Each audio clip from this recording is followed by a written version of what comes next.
কি বুঝে বিড়ি খান, কি বুঝে সিগারেট খান, কোন বুঝে দাড়ি কাটেন, কোন বুঝে টেলিভিশনে নর্তকীর নাচ দেখেন।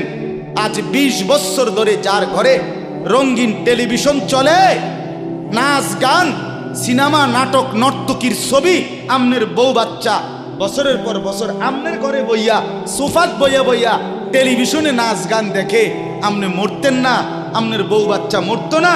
আমনে আল্লাহর সামনে দাঁড়াইতেন না? না, জিন্দিগিটাই ছবি, জীবনটাই ছবি, একেবারে যেটা পাও।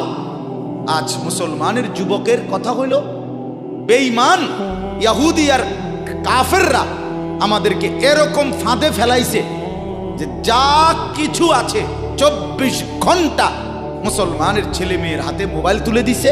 যেটা ফাও শুধু ছবি উড়াই আমগো কাছে পাঠায়।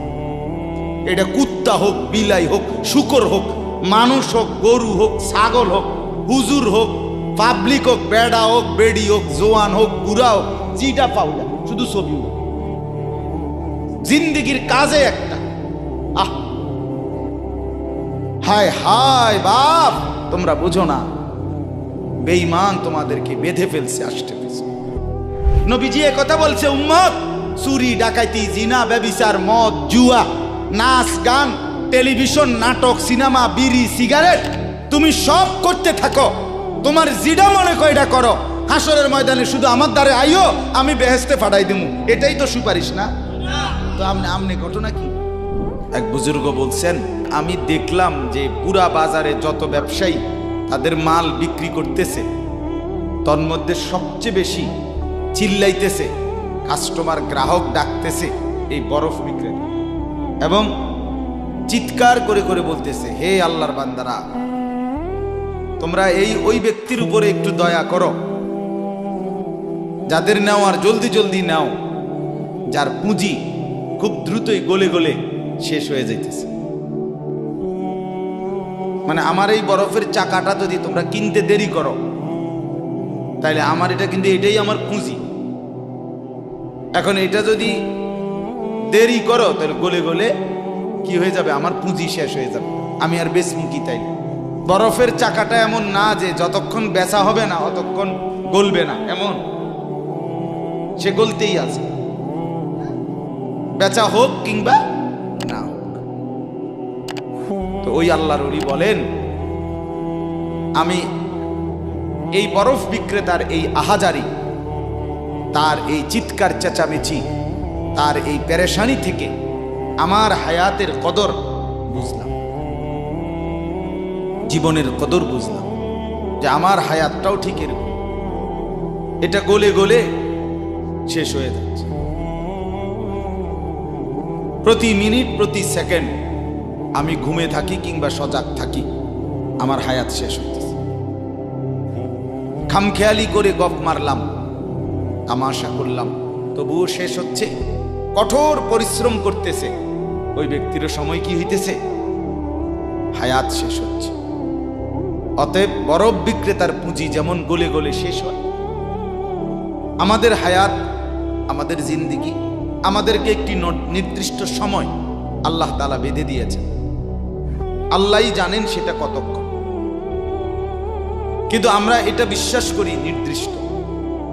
অতএব এই নির্দিষ্ট সময়টুকু আমরা যদি গুরুত্ব দেই কিংবা অবহেলা করি, সমানভাবে চলে।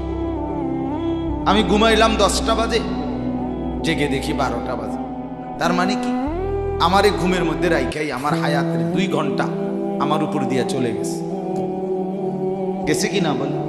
এমন আপনি চা দোকানে বসছিলেন 4টা বাজে, এখন দেখেন 6টা বাজে, আহা, আপনার এই চা দোকানের এই গল্প গুজবের মধ্যে রাইখাই আপনার হায়াতের 2 ঘন্টা আপনার থেকে চলে গেছে। এবং এটাই সত্য যে এটা আর কোনোদিন ফিরবে না, আর কোনোদিন না।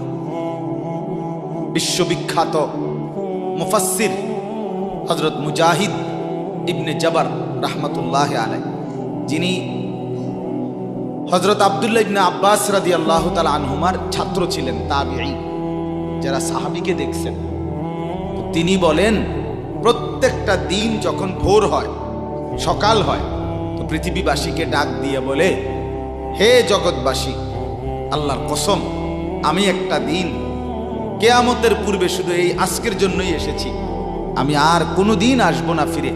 তুমি আমারে নষ্ট করো না, বরবাদ করো না, আমারে কদর করো।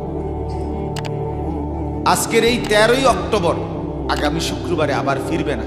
শুক্রবার একটা আসবে, কিন্তু সেটা 13ই অক্টোবর হবে না, সেটা হয়ে যাবে 20 অক্টোবর। ঠিক না বলে?